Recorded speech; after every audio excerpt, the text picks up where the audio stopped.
আসসালামু আলাইকুম, সবাই কেমন আছেন? আশা করি সবাই ভালো আছেন। সবাই আমাকে শুধু ইউটিউবে ফেসবুকে জিজ্ঞেস করেন যে ভাই আলিওয়ালা 35 যদি পান তো আমাকে একবার বাচ্চা নিয়ে দিন। আজকে আপনাদেরকে দেখাবো রানা মামার আলিওয়ালা 35 রেজাল্ট করা কবুতর। এগুলো সেল হবে না, এগুলো চাই না, এগুলো বাসার বুড়ি কবুতর। এই যে দেখেন আলিওয়ালা 35।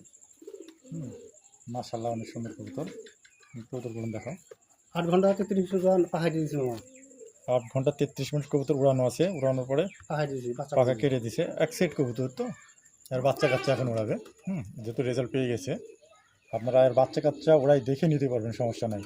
আলিওয়ালা 35। তবে কবুতরগুলো মাশাআল্লাহ অনেক সুন্দর। তো আমি নিজেও মামার কাছ থেকে একজোড়া বাচ্চা নিয়ে যাই, ট্রাই করবো কেমন হয়। মাশাআল্লাহ অনেক সুন্দর,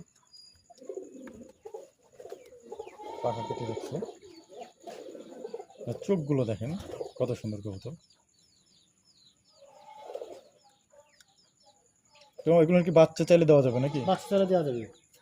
আচ্ছা, দেরি হবে, ওই তো কিছুদিন দেরি হবে, বাচ্চা দেওয়া যাবে। বাচ্চা দেওয়া যাবে এবং বাচ্চা গ্যারান্টি, উড়ানো গ্যারান্টি, মানে স্কোয়ার করে দেবে। মানে এসে করে দেখা লাগবে না, কারণ বাপ মাকে 8 ঘন্টা 33 মিনিট নামের বাচ্চা তার খারাপ হয় না। আবার ওদের কত সুন্দর পাখা। কেউ যদি নিয়ে যায়, মনে করেন যে কবুতরগুলো ব্যাগ দিবেন, আপনি যে টাকা নেবেন হ্যাঁ, সেই টাকা আপনাকে দিয়ে দেওয়া হবে, সমস্যা নেই, আপনি কবুতর দিয়ে দিবেন। আমার অনেক পছন্দের কবুতর এই জোড়া। আচ্ছা, এখানে থাকবে দেখেন অরিজিনাল, কোনো ইয়ে নেই, ক্রস নেই।